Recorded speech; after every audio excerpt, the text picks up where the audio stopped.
Good morning, folks, and welcome back to Let's Play Pokemon Red. This is episode number 20, and as you can tell, we are here in Pallet Town, our good old hometown. Let's stop by the lab real quick, talk to Professor Oak, see what he's been up to. There's that Bulbasaur, or Charmander, I guess. Oh, his last Pokemon. Good to see you! How is your Pokedex coming? Here, let me take a look. Pokedex completion is 110 Pokemon seen. 24 Pokemon owned. Professor Oak's rating? You still need more Pokemon. Try to catch other species. That does not sound like a very proud analysis there. But our goal really hasn't been to catch them all. Despite what the motto says, our goal is to become the very best, like no one ever was. All that grass. Nobody to find Pokemon in it. Alright, well, like I said before, we are going to go ahead and surf south of Pallet Town, because this is the easiest way to get to Cinnabar Island. Actually, there's a secret field of grass here. It is the only grass field on a water route in the entire game, and I think for a number of games to come. But I don't think there's really anything that good here. Just some Raticates and Pidgeotos, maybe. I know in... I'm not sure if it's in yellow or if it's in gold and silver. I think gold and silver. This is where you find Tangela. So I always think of this as like the Tangela field. Alright, back on the water. Now, unlike Route 19, I am going to try to avoid trainers as much as possible here. I'll probably come back and train some more later on, but for now I really just want to make our way down to Cinnabar Island, since there's lots of fun stuff to do there. Ooh, I was close. Thought that swimmer was going to see me. Alright, and I think we made it. See, I think really... Oh, I don't have a spare with me.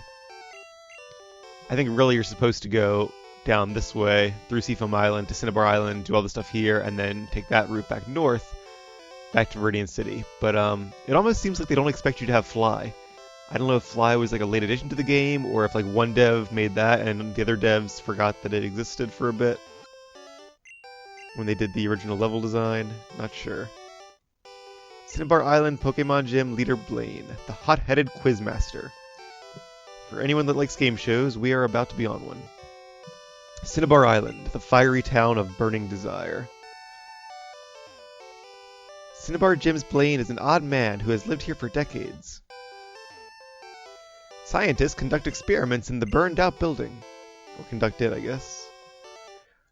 We'll check out that burned-out building in a bit. There's a Pokemart, Pokemon Center. Don't really need those. There's a lab. We'll check out that in a little while, too. But for now, I actually want to check out the burning building. Because, as you can see, the door to the gym is locked. And it's up to us to find the key. And we should probably put anything except a grass Pokemon at the front of our party. Let's bring out our resident water type.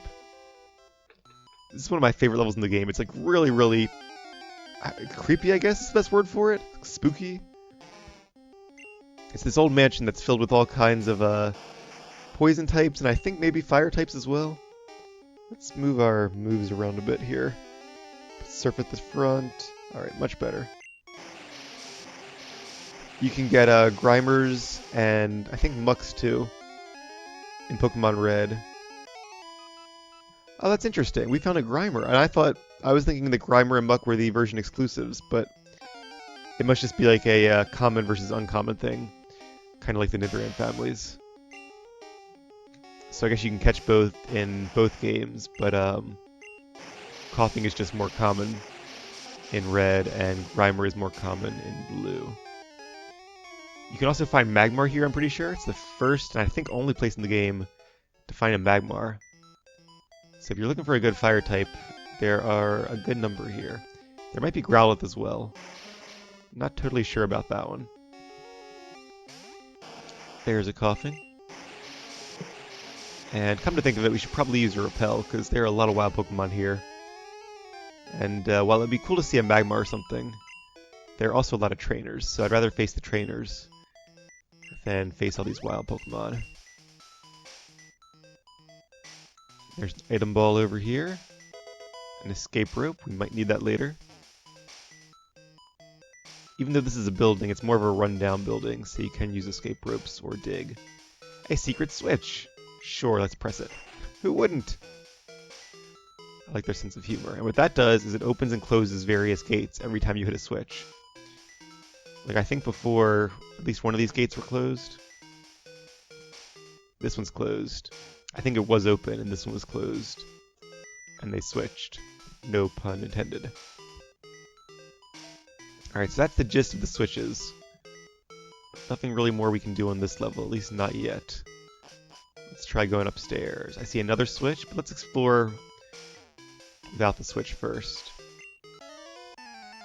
Ah, this guy didn't actually see me until I talked to him. He's a burglar. And he's got a Charmander. You don't see very many starters in this game. So it seems like only a few trainers actually start out with these Pokémon. I guess those who start out in Pallet Town. Whereas in later games, it definitely seems like everybody is supposed to start out with the same Pokémon if you're a new trainer from the region, in the anime especially. Which does make it a little odd how you think these Pokémon would be super common if everybody had them, but guess they didn't really think that through. Oh no, my bag of loot! That's right. Your loot belongs to me. Which is good. We could always use the cash. Oh, these are cool. I don't know if we're going to go in the right order, but I will read them. Diary, July 10.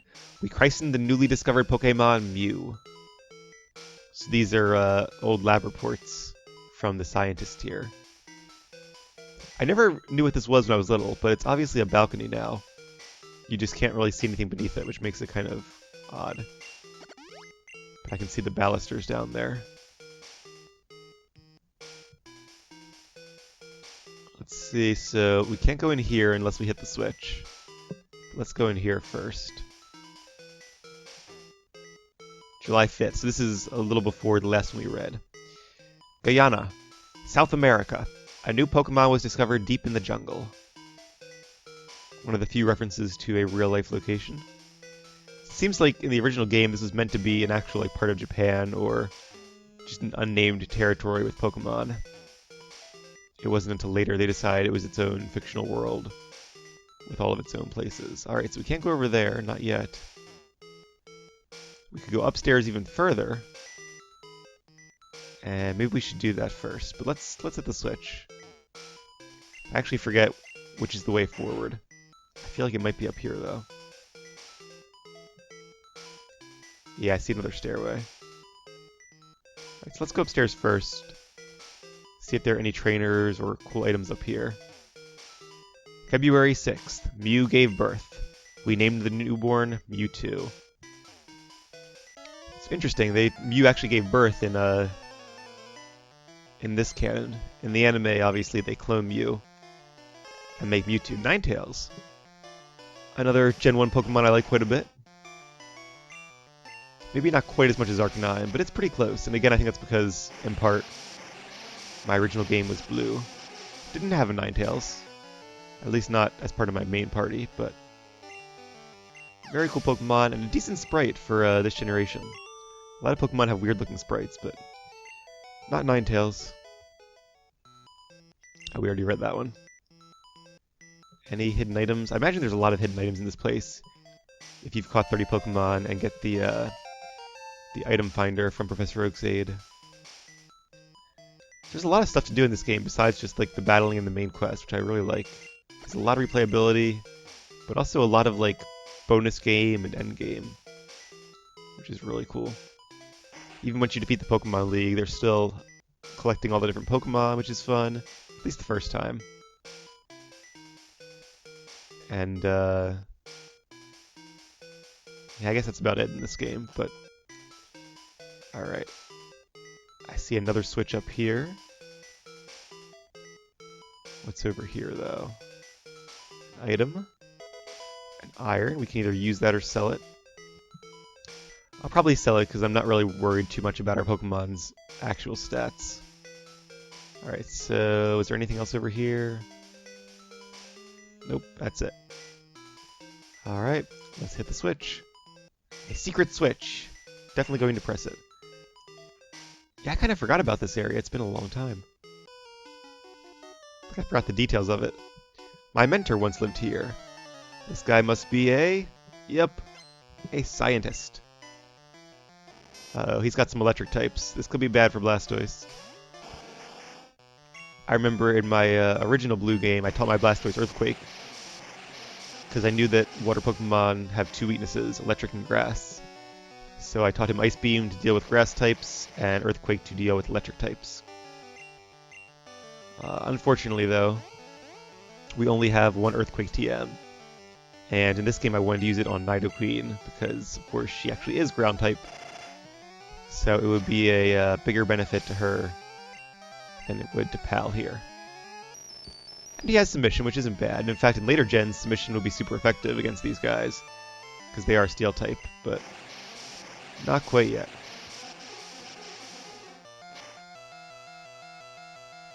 Alright, decent chunk of damage.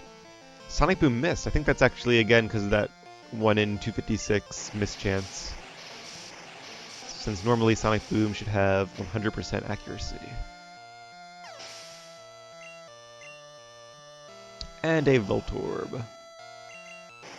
We should be pretty safe now, because I think Voltorb can only learn electric attacks via TM. Thunderbolt and Thunder. In later games it can learn like Discharge and stuff, but not in this game. So there's 3 different ways to go here, 2 of which you have to just jump down. And I think one of them might take you to the entrance, I don't really remember. Let's head down here first. Okay, nothing here. Did not mean to do that. Alright, I'm gonna take a risk. One small step for man, and I think we made the right choice. Good. Alright, because there is another scientist there, let's bring out Veery. Since scientists tend to use electric and poison types, and ground type attacks are good against both. 2 Pokemon, Electrode. I'm gonna guess he has Electrode and let's say Coughing. Veery is actually faster than Electrode. That's kind of surprising. Electrode is one of the fastest Pokemon in this game, maybe the fastest. But it is 11 levels lower, so that makes sense. Wheezing. It's kind of close. It seems when they give them Evolve Pokemon, they make them lower level. This is kind of surprising, though. Level 29 Pokemon, whereas I think like Blaine's best Pokemon is level 47. So 18 levels higher. That's a big gap there. But I think we're pretty much on par at this point. Because that's just his best, and we have a full team. I think we'll be alright. Maybe I'm mistaken. Maybe over here is the drop down to the outside or something like that. But we'll come back there later. I almost forgot about this basement level until... Interesting. I thought I used a repel. Is this a high level muck? It is, level 42. Well, that's pretty cool. Found ourselves a muck. I don't know if I'll try to catch it. Maybe if we happen to leave with like a sliver of health. But we didn't. That's okay, I didn't really want a muck anyway. But that is a high level Pokemon. And is that another one? A Weezing. Alright, well, not much I can do here because they're a higher level than our Pokemon are, which is kind of surprising. A little bit unbalanced, I guess, but if you don't have a full team at this point in the game, you know, Muck and Weezing aren't bad additions. Poison types aren't really my favorite type in these games, but they're alright. I think Weezing can actually learn like Thunderbolt and Solar Beam. Some interesting attacks. Diary. September 1st. Mewtwo is far too powerful. We have failed to curb its vicious tendencies. We sought to create the world's most powerful Pokemon, and we succeeded. As Dr. What's-His-Name from the first movie said. And actually, I know that movie got like horrible reviews from critics, but I think they just didn't understand it. I thought it was a great movie growing up, still do. It really felt epic seeing like, quote unquote, the world's most powerful Pokemon master, which of course is also the world's most powerful Pokemon. Like I thought it was suitably epic for the first Pokemon movie.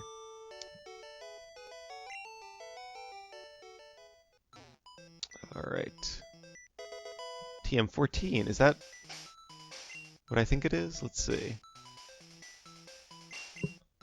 Blizzard, yes, okay. We are going to teach Blizzard. Let me just check my little list here to make sure. Yep, we are going to teach Blizzard. A lot of our Pokemon can learn it. Everyone except for Growlithe and Execute. But because he only knows normal type attacks, we are going to teach it to Ron. Give him a bit of diversity. And while I would never recommend teaching a Blizzard to Tauros after this generation, in this generation, he actually has a decent special stat. I think it's a 70. So, it can be worth it in that case.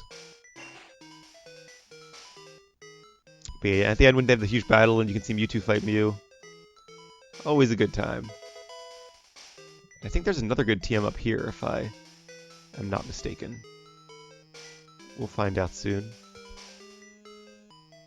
I know they also didn't like the moral of the story that Pokemon shouldn't fight, but I think they really missed the nuance of what they were trying to say there. I think it was pretty obvious that it's not that Pokemon shouldn't fight. Obviously, the whole series is based around them fighting, but it shouldn't be a fight to the death, or the kind of fighting that Mewtwo was pitting them against when they were fighting their clones.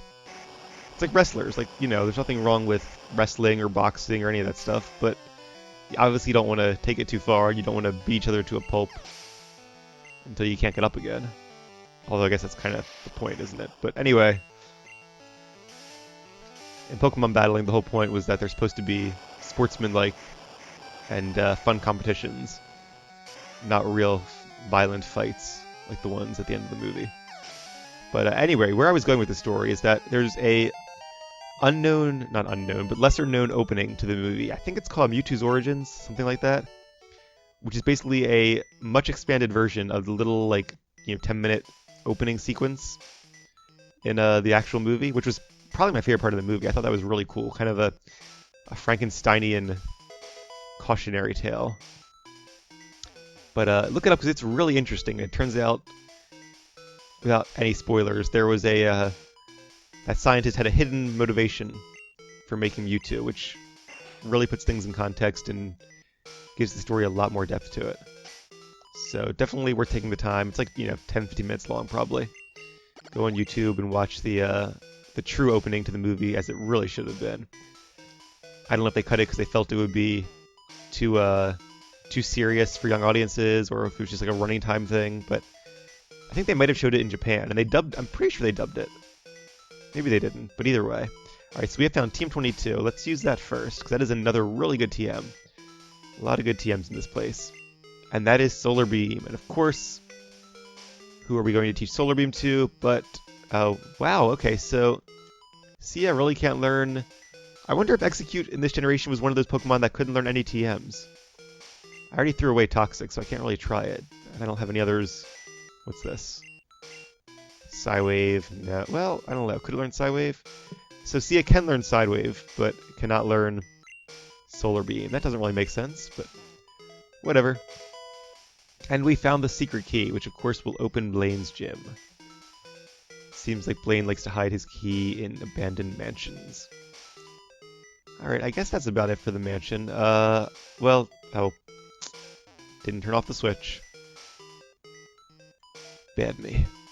Alright, but actually I think there is one more area we missed where there were those 2 jump downs. We only did one because I thought the other one led to the exit.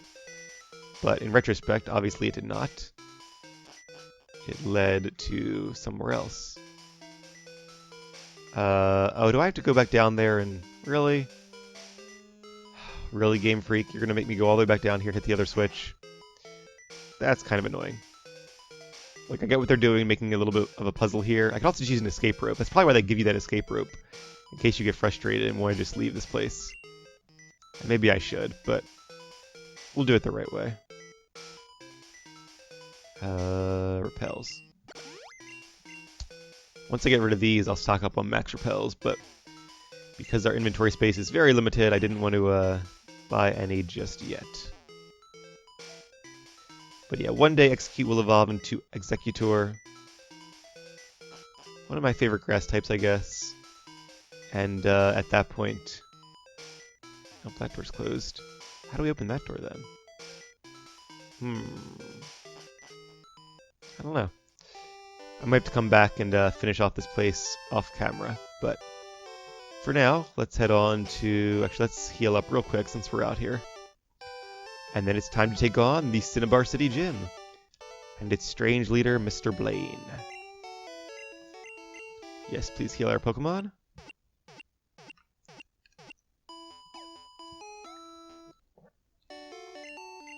Alright, they are fighting fit.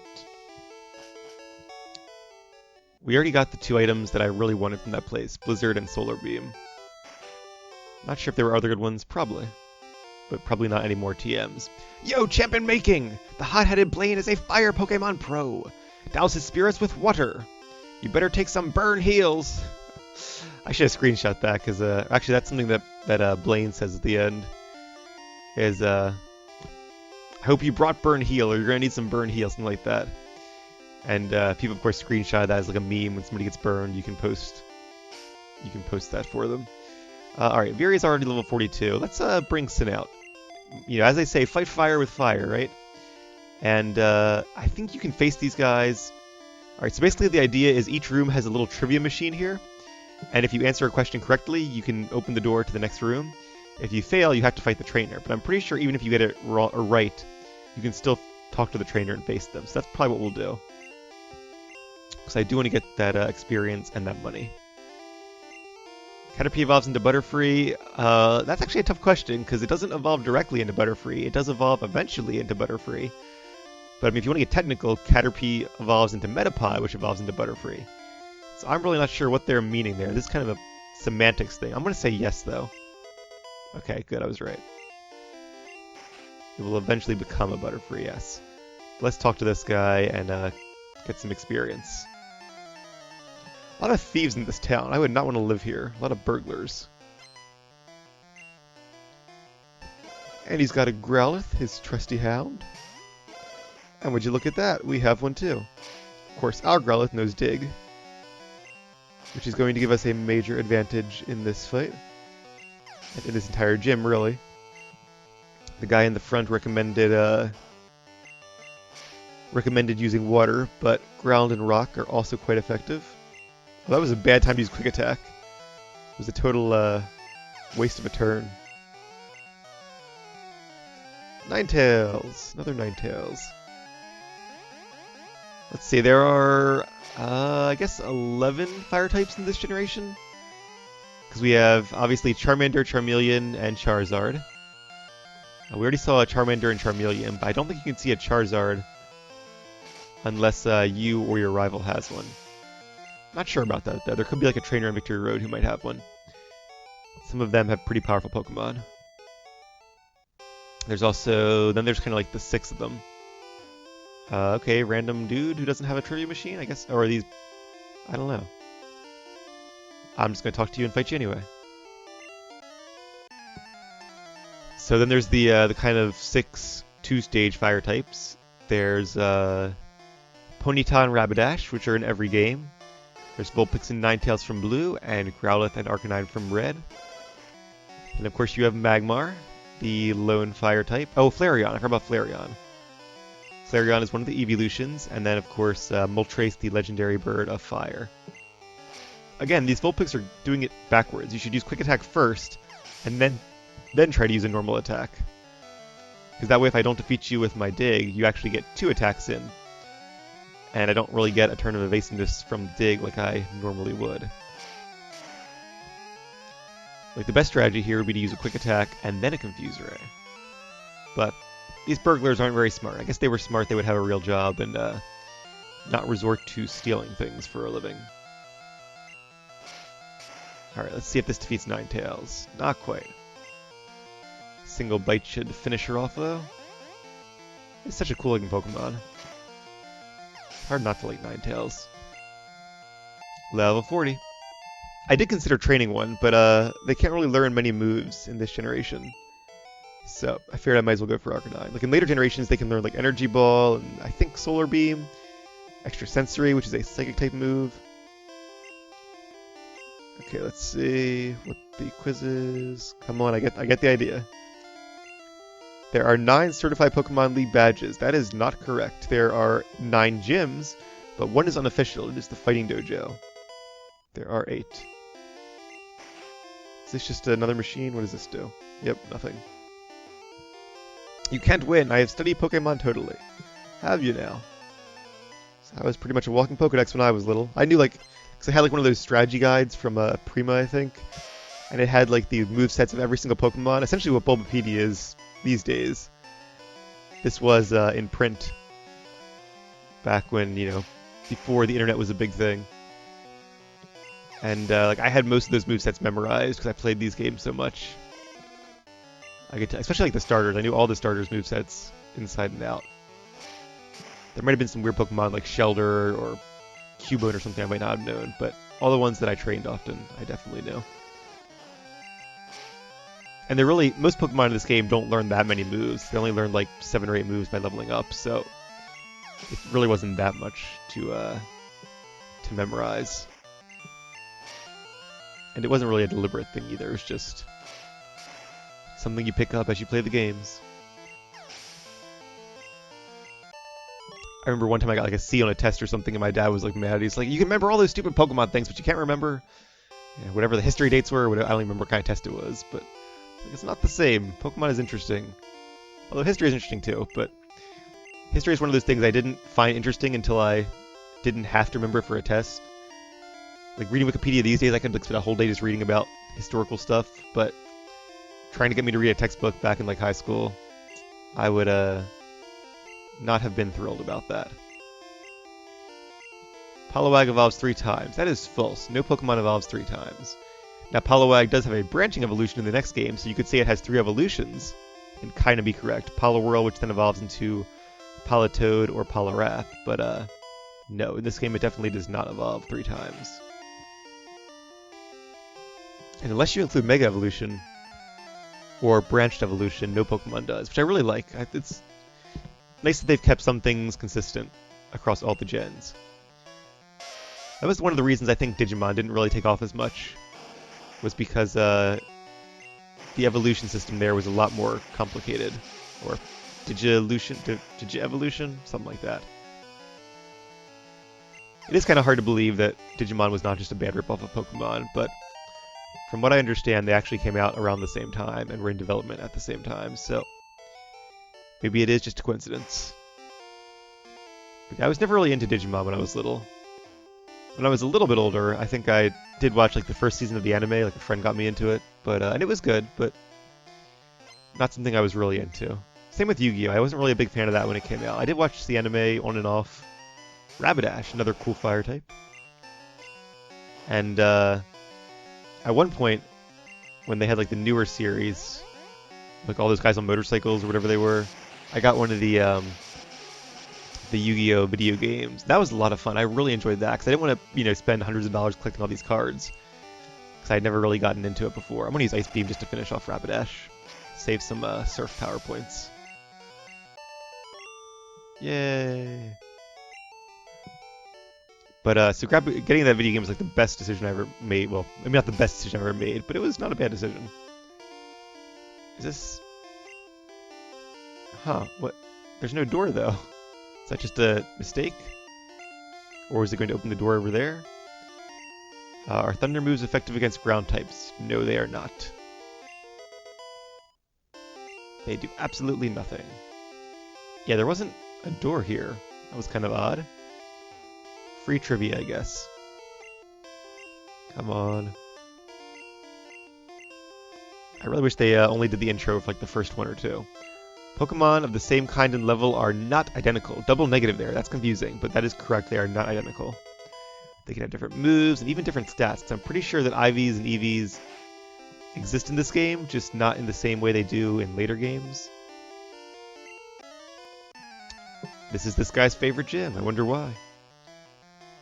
Could it be because he likes fire types? That would make sense. Oh, little Vulpix. Alright, quick attack. There we go. That's a little smarter. Get some damage on me before I defeat it. It's always hard to see Blastoise's second cannon too. I always thought it had like it was just like a glitch error where they never drew the second cannon, but it's there. You can kind of see it's that thing there. For some reason I just never noticed. I guess because it doesn't really like protrude out the side like the other one does. And even though Blastoise is one of my favorite, honestly one of my favorite Pokemon to this day, it's just a really cool, you know, like a turtle, a giant water-based turtle with cannons on its back. Like, how awesome is that? Especially like the classic sprite from this game, which I guess you guys can probably see on the screen right now, even though I can't. Like, that was just a really cool looking Pokemon. Come on, Trivia Machine, last one. Tombstoner, that's not even a move, Tombstoner, and TM28 is Dig, I'm pretty sure. No, Tombstoner is not the move from TM28. Alright. But what was I going to say about Blastoise? Oh, I'm not really a big fan of its Mega Evolution, how they made like the one cannon, or the two cannons become one, and then it has like a cannon on each of its arms. It's alright, I guess, for a Mega Evolution, but I honestly like the regular Blastoise better. That's the case with a lot of Pokemon, unfortunately, that the Mega Evolutions, some of them are really cool. Some of them are just like, they're okay. They're, you know, about the same as the regular one. Like, Mega Tyranitar is okay. Mega Metagross is okay. Mega Altaria is cool. I like that one. That's a nice upgrade. Trying to think what else there is. I don't think Mega Sceptile changed that much, or Typhlosion. I don't think I like Swamperts, but I can't really picture it at the moment. I guess Mega Absol's okay. Charizards are actually pretty good, but yeah, Blastoise is just kind of mediocre. Alright, let's switch out, let's bring out Ron. Just to make this, you know, a little bit of a challenge. You don't want this to be too easy, do you? Ha! I am Blaine. I am the leader of Cinnabar Gym. My fiery Pokemon will incinerate all challengers. Ha! You better have Burn Heal. This is the line I was talking about.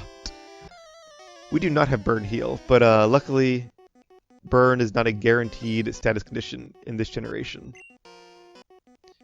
The only way to burn somebody is to use a Fire-type move and get lucky. In later generations, they will introduce Will-O-Wisp, a Ghost-type move that puts a burn on you, but I think to this day it's still the only one. Alright, let's give Growlithe a Body Slam. Not a one-hit knockout, but did some damage. And a Stomp should finish off this Growlithe. Not a super tough matchup here. Even though he's the 7th gym leader, unfortunately 2 of his Pokemon are still unevolved, Growlithe and Ponyta. It would have been better if he had like... I mean, at this point you might as well give him like a Magmar and Ninetales, Rapidash and Arcanine or something. But that is not what the devs did, so that makes this a little bit of an easy game. Then again, it was intended for like, you know, 8-year-olds, so... There's a Rapidash. A little bit better. Critical hit. Wow, that was a little too easy. I remember whenever my cousin used to have trouble with these games, like he couldn't beat a gym lead or something, I used to make fun of him that... You do know this is a game for 8-year-olds, right? And of course we were like 15 or 16 at the time, so... Wow, we paralyzed his Arcanine, his best Pokemon. We'll have one of those one day. Just not today. Fire Blast. Now that is a very good move. The most powerful Fire-type move in this generation. And that's going to be it for Ron. Alright, so at least they, at least he managed to defeat one Pokemon. And I'm going to be a little cheeky here. Let's bring out a Grass type to defeat a Psychic type. Arcanine is slow because of the paralysis. Let's see how much Psychic does.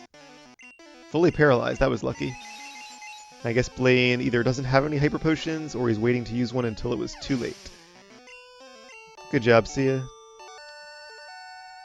I have burnt out! You have earned the Volcano Badge! It's really cool in the anime, too, where the gym is actually inside a volcano. That would have been really cool to see here. Ha! The Volcano Badge heightens the special abilities of your Pokemon. Here, you can have this, too. TM38, and that is Fire Blast. Teach it to Fire-type Pokemon. Charmeleon or Ponyta would be good bets. Well, I don't think you'd have a Charmeleon or a Ponyta by this point. Hopefully you'd have a Charizard or a Rapidash. Although I think Rapidash only evolves in like level 42, something like that. Again, something I would have known back in the day, but do not know anymore.